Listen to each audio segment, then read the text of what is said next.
Halo sahabat Viral TV dimanapun Anda berada, kembali lagi di channel Viral TV, berita teraktual dan terpercaya.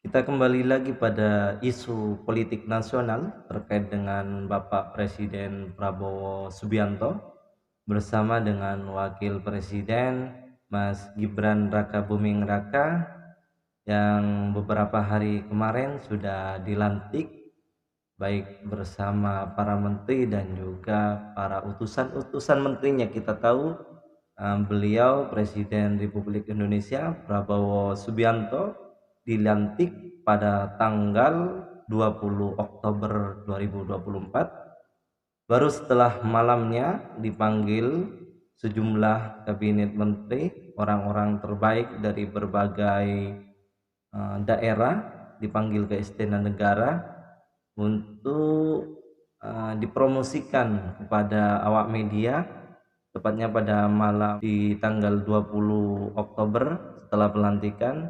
Kemudian paginya beliau langsung melantik 48 kementerian yang ada di negara Republik Indonesia. Setelah dilantik, jelang beberapa hari dan jam kemudian, beliau langsung mengadakan rapat perdana. Banyak sekali yang geger terhadap kabinet yang baru saja dilantik oleh Bapak Presiden Prabowo. Katanya ada yang mengatakan gemuk, terlalu kegemukan, terlalu banyak.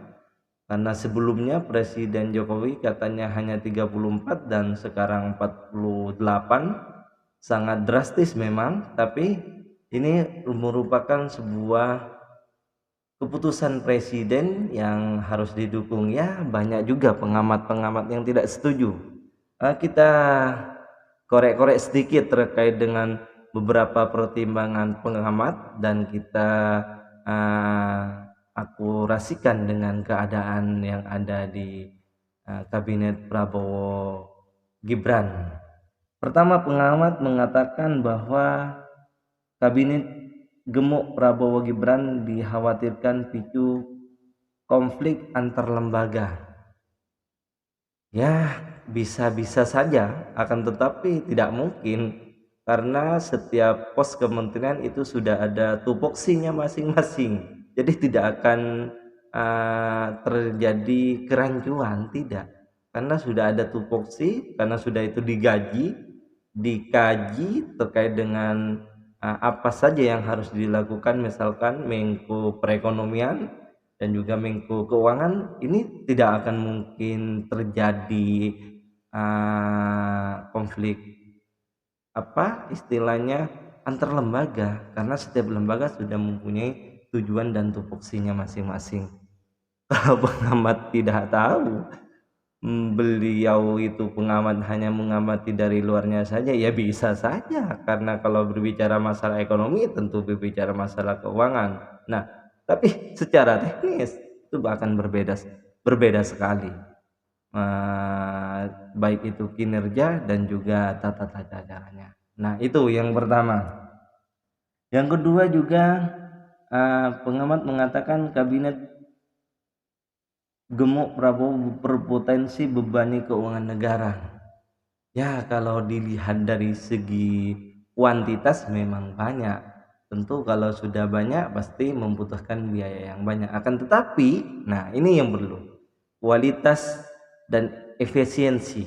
Nah, daripada membentuk lembaga-lembaga di luar yang tidak terkontrol oleh menteri, nah itu juga buang-buang anggaran.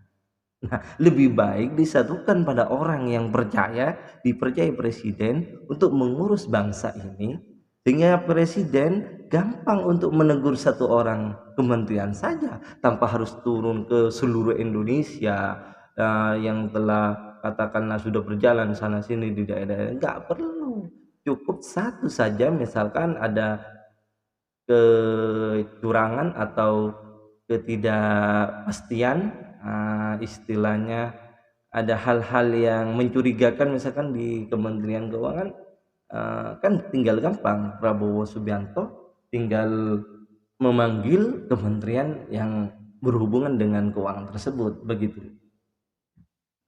Jadi tidak akan berpotensi bebani keuangan negara, akan tetapi ini malah akan mengefisiensi ke keuangan negara karena Prabowo tidak butuh ke sana kemari menggunakan fasilitas negara, akan tetapi langsung memanggil menteri yang telah dipercaya tersebut ataupun utusan-utusan menteri tersebut. Juga kita tahu ada yang mengatakan bahwa pengamat anggap banyaknya menteri kabinet Prabowo tidak efisien dan boros anggaran. Ya, ini sama saja. Atas siapa tidak efisien? Malah ini sangat efisien dengan terbentuknya sebuah kementerian-kementerian baru yang spesifik, katakanlah itu spesifik. Nah, itu dapat mengefisiensi baik itu dari anggaran ataupun dari bentuk-bentuk kegiatan, sehingganya langsung kerja-kerja seperti katakan Pak Presiden Joko Widodo sebelumnya, kerja begitu. Nah, ini yang perlu ditegaskan kepada para pengamat, bukan hanya terkait dengan anggaran dan anggaran, tetapi Anda tidak tahu realitanya seperti apa di bawah. Nah, katanya juga satu urusan yang mestinya bisa ditangani satu kementerian ini akan butuh waktu dan sumber daya lebih banyak karena mesti ditangani banyak kementerian. Nah, ini kan sebuah pendapat pengamat saja, karena pengamat eh, melihat sudah ada tendensi bahwa itu gemuk dan buang-buang anggaran. Menurut saya pribadi tidak, ini tidak akan buang-buang anggaran, malah ini akan mengefisiensi dan langsung taktis pada apa yang dituju dan diprogramkan sesuai dengan rencana-rencana yang akan dikerjakan oleh Presiden Prabowo Subianto. Bahkan di dalam pidato pertamanya beliau mengatakan kalau ada kementerian-kementerian staf-staf yang kurang ajar, katakanlah kalau bahasa saya kurang ajar, segera dicopot, kita pulangkan saja. Ini menandakan ketegasan beliau bahwa dengan banyaknya menteri sehingganya bisa mampu mengontrol ke bawah, langsung ke setiap lapisan-lapisan karyawannya, sehingganya menteri itu bisa langsung dipasrahi penuh oleh Presiden Prabowo untuk mengeksekusi, memecatnya ataupun memberhentikannya ataupun merisennya. Itu sebuah keuntungan, karena kita tahu Prabowo Subianto tidak akan pernah membiarkan rakyat ini susah, tidak akan pernah membiarkan rakyat ini anggarannya diboros-borosin saja, tidak. Beliau sudah berpikir bahwa beliau hari ini sudah berjanji akan mensejahterakan bangsa Indonesia.